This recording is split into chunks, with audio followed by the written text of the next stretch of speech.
မင်္ဂလာပါ မင်္ဂလာပါ ကိုကတော့ကျွန်တော်မိသားစု trip လေးသွားမှာဖြစ်ပါတယ် ဒီနေ့ကလောတဲ့ပင်းတရကိုအရင်သွားနေတယ်ပြီးရင်အပြန်ကျကလောတို့ဘာလို့တောင်ကြီးတို့ တူလိုက်ခဲ့ပါအောင်ဒါကတော့ပန်းဖြည့်ခီးလေးပဲဖြစ်ပါတယ်ဖះလဲပို့ဝင် လောတဲ့တော့ဖျားနေပါတယ် ကိုကြီးထမင်းဆွဲမယ်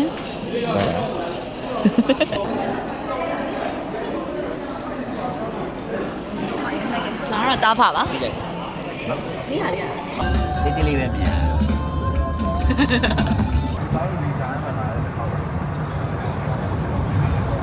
ကြောက်တ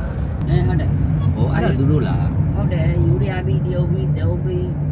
ဆိုင်ကပြောင်းဝယ်ရတယ် ကလောရောက်ပါပြီအချမူတူ ဟုတ်ကဲ့ကြောက်ကြရ အမိတွေကတော့ဈေးဝယ်ကိုအတွက်သွားနေရပဲဖြစ်ပါမယ်ဟုတ်ပြီကိုကို အေးနေပြီ ရန်အေးရန်အေးရအခုရန်ဘိုက်စာနေလို့အရင်စားမှာပေါ့နော်အဲ့ဒီတော့မချရသေးဘိုက်စာနေပြီဒီနေရာလေးကတော့ချောတို့တဲတဲ့နေရာလေးပေါ့နော်အမြဲပင်းတက်လာပြီဆိုလို့ရှိရင်ကျွန်တော်တဲပါတယ်သူကကျတော့အဲ့လိုမျိုးလမ်းလေးလေးပေါ့နော်ဒါလာကျင်တဲ့လူတွေအတွက်နေရာလေးတင်ပေးလိုက်ပါတယ်လက်ခင်းတွေနေတော်ပူနေပြီဆိုတော့မှအေးအောင်မယ်။အမေ။ဟိုမမြင်နေရဖျားသွားပါမယ်။ဟိုမမြင်နေရဖျားသွားမှာဖြစ်ပါတယ်။ ဒီဆိုင်လေးကတော့ပင်းထဲမှာနာမည်ကြီးရဲ့မလက်ဝင်းဟင်းတောက်ဆိုင်လေးပဲဖြစ်ပါတယ်။အိတ်ကရှမ်းခောက်ဆွဲရလဲအရင်စကောင်းပါတယ်။ ခေါ်ရရှမ်းကောက်ဆွဲဆိုင်ရောက်နေပါတယ်။ကဘာပေါ်ဖိုက်ဆုံးမနဲ့စာတီရှမ်းကောက်ဆွဲဖြစ်ပါတယ်။ဟင်းတုပ်ရောက်လာပါပြီ။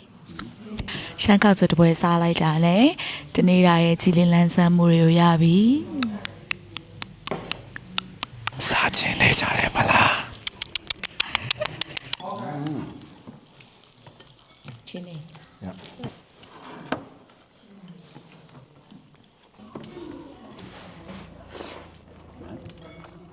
ပုတ်ဒီစားဦးဒီကြောက် တဲ့နေကောကောင်း ဒီဆုံးလေး ရှုကင်းရရမ်းလာတယ်ဟိုးမှာပုံးတလုံးရေကန်ဒီကဘာလုံးစီလေးလေးကချောတို့တဲထားရဖရားပါ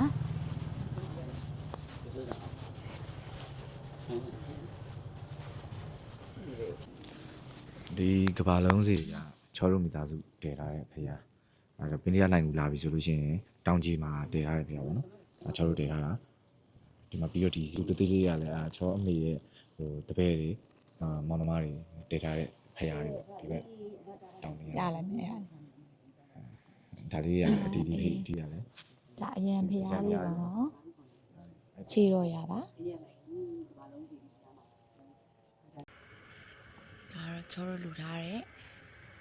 ဖရားနဲ့ကပီးရိုင်းနေဖြစ်ပါတယ်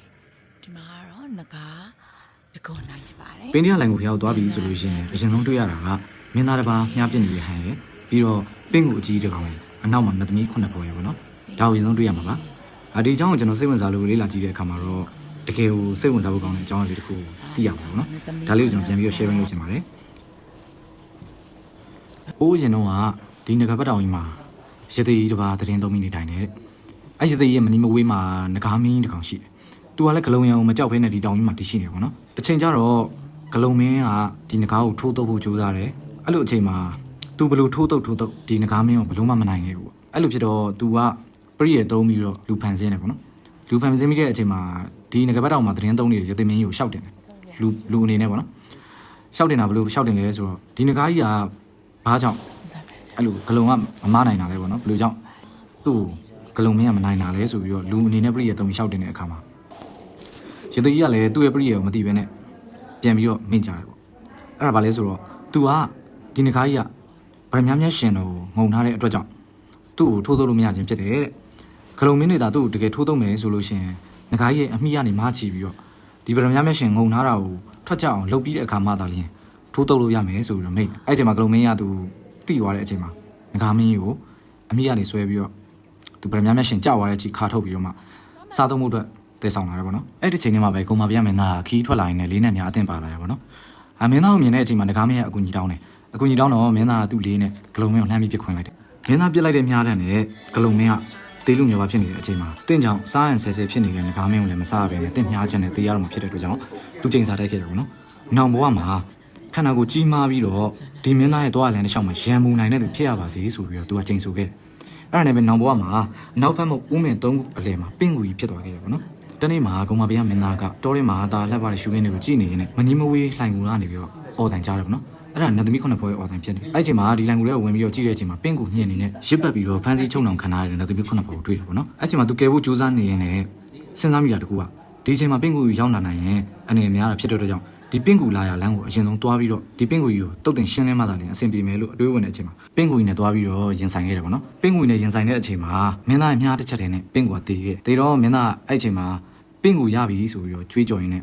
ပင့်ကူရရနေပင့်တရားဆိုပြီးတော့ဖြစ်လာခဲ့တာပါကျေးဇူးများတင်ပါတယ်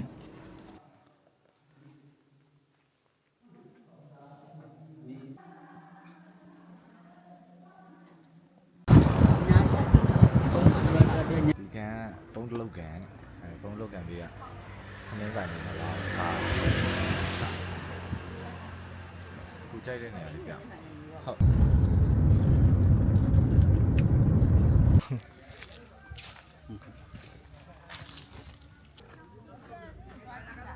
ရှူတင်ဖေတို့ရှူတင်နေရာကိုရောက်နေတာဖြစ်ပါတယ်ဟိုးမှာရိုက်နေကြတာ ရှူတင်ကဟိုဘက်မှာမလွတ်မှာဆိုဒီဘက်လာရှောင်ပြီးရ ဟုတ်တယ်နဲ့ဝေးရောလေသွားရကြည့်ကြတာမှန်ဆိုနော်ပြန်နေလှမ်းကြည့်ကြမယ်လေအဲဒါဆိုလို့ရှိရင် ပင်တရားရဲ့တနေ့တာဘလော့လေးကတော့အဲ့လောက်ပါပဲရှင်နောက်ထပ်ဗီဒီယိုမှာပြန်တွေ့မယ်နော်တာ